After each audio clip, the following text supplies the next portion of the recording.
Welcome back to Strange Travels. In our last video, we ended our first full day in Chicago with deep dish pizza, wandering around the museum campus, and discovered a hidden speakeasy with fun drinks, live music, and a fried Nutella sandwich that was an instant highlight of our trip so far. Our second full day in Chicago kicks off with a big breakfast, a stroll in Lincoln Park that led us to an unexpected trip to the zoo, and our first visit to the friendly confines that is Wrigley Field.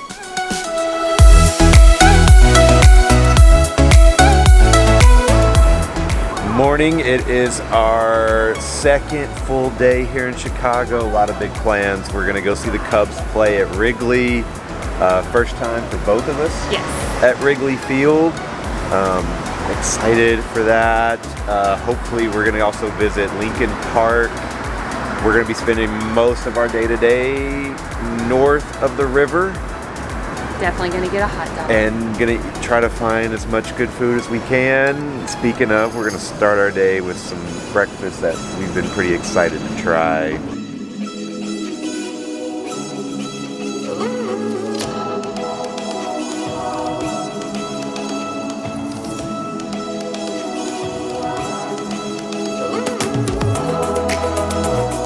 In 1945, Ann Sather quit her job of 22 years, pulled her life savings, and bought herself a diner from Swedish owners that is known today as Ann Sather Restaurant in the Lakeview neighborhood. For 35 years, she was devoted to wholesome, made-from-scratch food, low prices, friendly service, and hard work. This place is home to some of the most famous cinnamon rolls and breakfasts in Chicago today. Just look at all this food.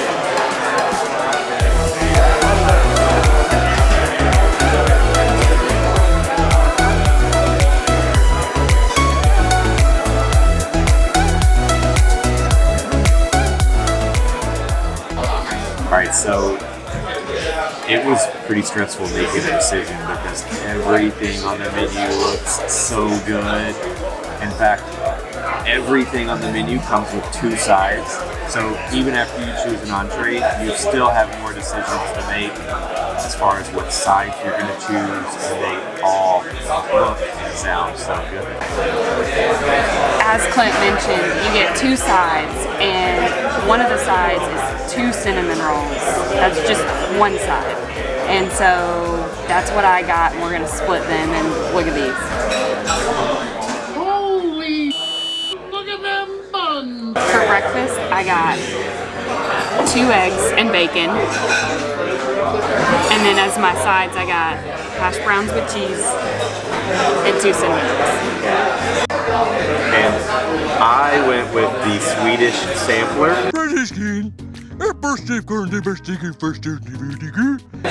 which comes with a Swedish pancake and jam, jelly to go on the pancake.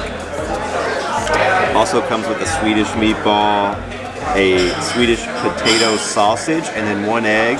I got it over hard, and as you can tell, we already had so much food, and I still had 2 more sides to get.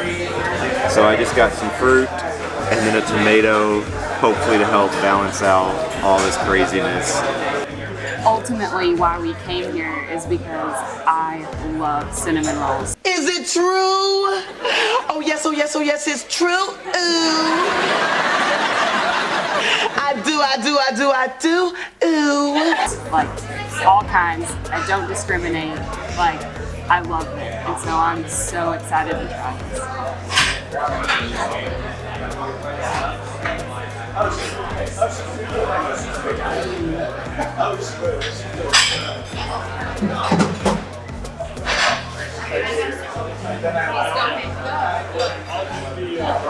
I told Clint a minute ago that if I'm gonna leave anything on my plate, or if I'm gonna not have enough room, I can tell you one thing: I'm gonna eat the cinnamon roll first to make sure I can eat it all, because you can't not eat all of this because it's so delicious.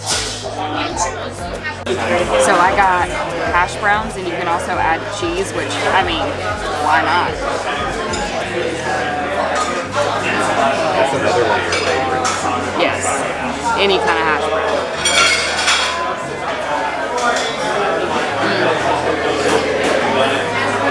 So seasoned, so cheesy, so good.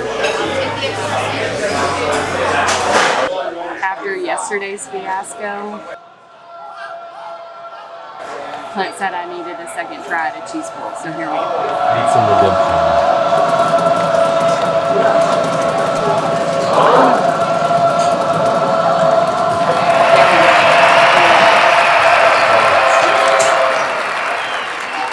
And totally redeem yourself. Okay, now it's time for the Swedish sampler. The first thing I'm gonna try is the Swedish meatball. I've kind of cut it up already. It's in this kind of gravy. I'm pretty excited. The only Swedish meatball I've ever had was at IKEA, and those are pretty good. So I'm excited to try this.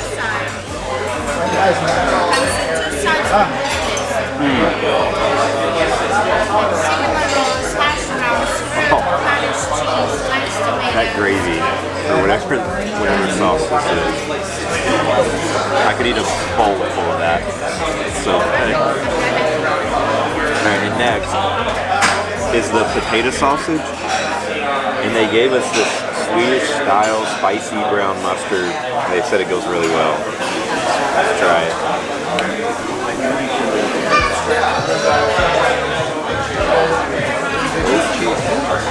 Alright, here we go.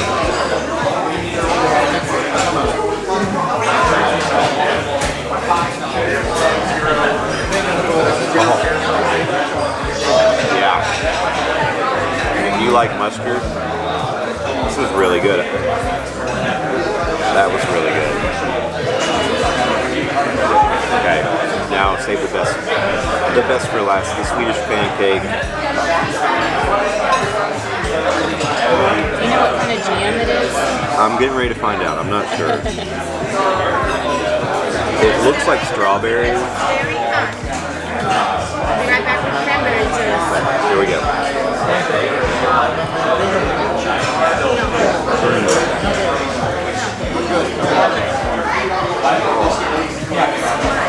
It is strawberry. Oh, that pancake. It's so buttery. So thin. Our server keeps coming by with support and encouragement. Like, she will top off our coffee or water, and before she leaves, she will leave us with, "Good job, guys." You can do it!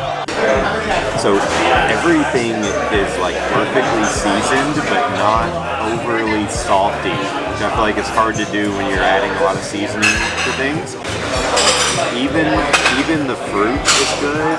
It had strawberries, watermelon, grapes, blueberries, cantaloupe, pineapple, peach, kiwi, even the fruit.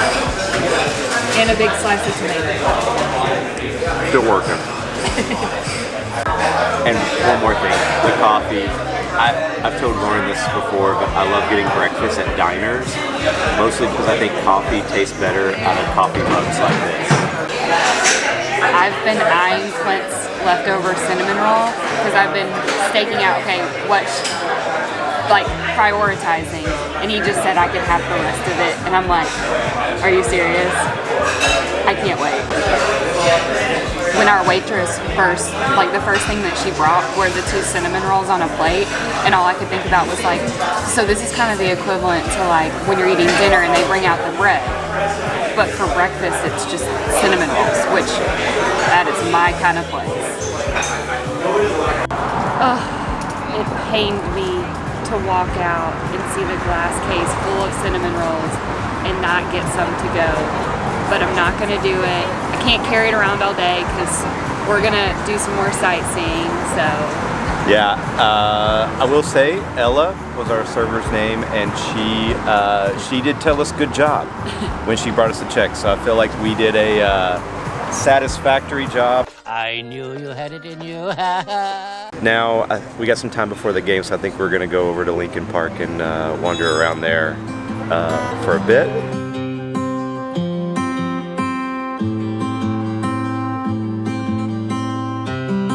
With over 1,200 acres and named after President Abraham Lincoln, it is the city's largest park, stretching 7 miles. The park was established as Lake Park in 1860 and then renamed on June 12, 1865, following Lincoln's assassination. It sees an estimated 20 million visitors per year, the second most visited city park in the U.S. behind Central Park. One of the things I loved most about visiting Lincoln Park was it just felt so like you weren't even in a city. It just felt like you were on the outskirts, like you would never know you were in the heart of Chicago. Yeah, I feel like if you had just dropped me into Lincoln Park, and there are places where you don't even see the skyline, you would never know you were in Chicago. It just feels very secluded.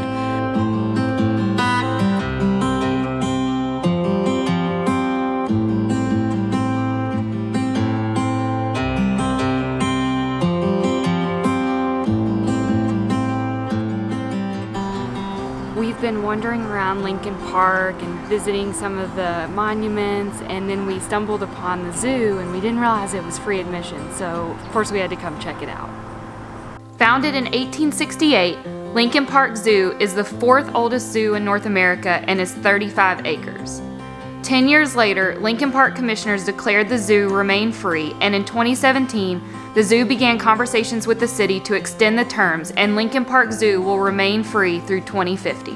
The zoo's exhibits include big cats, polar bears, penguins, gorillas, reptiles, monkeys, and other species totaling 1,100 animals from around 200 species.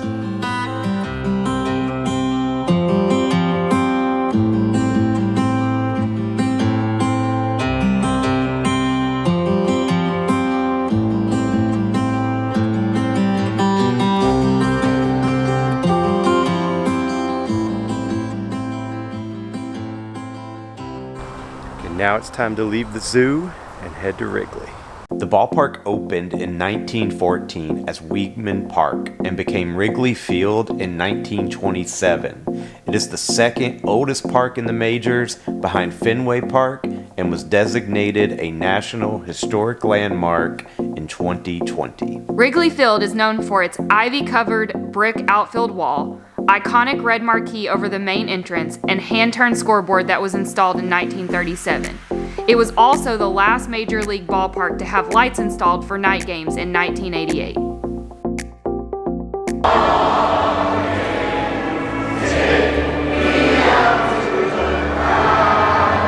After the Lincoln Park Zoo, we decided to go back, get on the L train, and head up to Wrigley for the game. Interesting experience. Yeah, so we got on the train, and it was only 2 stops, and it was packed. And so we get on, and I mean, we're going for like a minute or two, hadn't made it to the first stop, and of course, the train stops, and they say there's an equipment issue, and I'm like, oh no. Like, my luck strikes again, because you'll learn very quickly that somehow I have terrible luck with like planes, trains, automobiles, it doesn't matter. But anyways, so then finally after about 5 or so minutes, we get going again, and then maybe I just wasn't in on this joke, obviously, because the guy comes over to announce, like the PA and whatever, and says that they're not gonna stop at Addison, which is right by Wrigley, which is where everyone was getting off. Everybody started moaning, yes. And so like, I thought there was gonna be a riot. So it's time to take some action, boys. Yeah, and I was just thinking to myself, like, is this it? Like, I never thought it was a joke, because I was like, oh, you know, this just, maybe it's just too busy, I don't know. But then they stopped and everybody got off and it was fine. So I'm still confused if it was a joke or not, or like, we're not really sure. But either way, we made it. We made it. It was an absolute perfect day for a ball game. I don't think you could ask for better weather. Unfortunately, the Cubs didn't win, so we didn't get to fly the W. But we did get to experience 2 home runs from the opposing team thrown back onto the field. So that's very unique to Wrigley, and we did get to see that.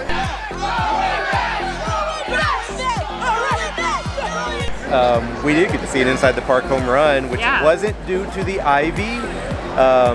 The ivy may have played a small part in that, but that was fun to see.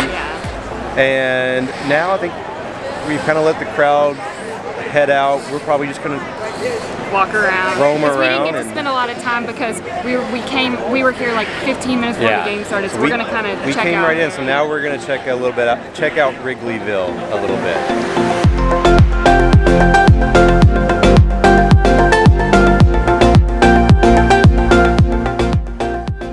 Wrigleyville is the area surrounding Wrigley Field and is packed with bars, pubs, and gift shops. So plenty to do before the game and even after the game.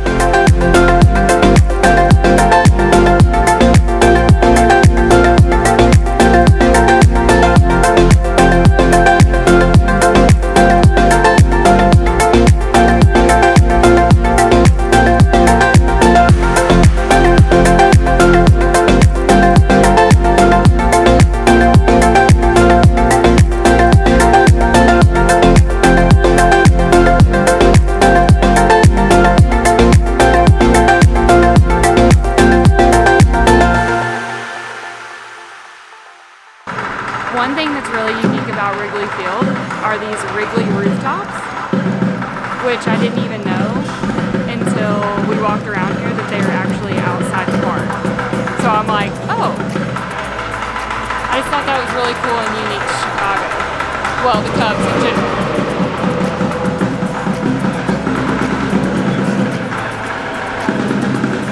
All right, we wandered around Wrigley and Wrigleyville for a little bit, and now I think we're gonna try to catch the train. Hopefully, hopefully it's not as crowded or as busy now. In the next video, things don't quite go according to plan, but that doesn't stop us from trying some iconic Chicago food and drink.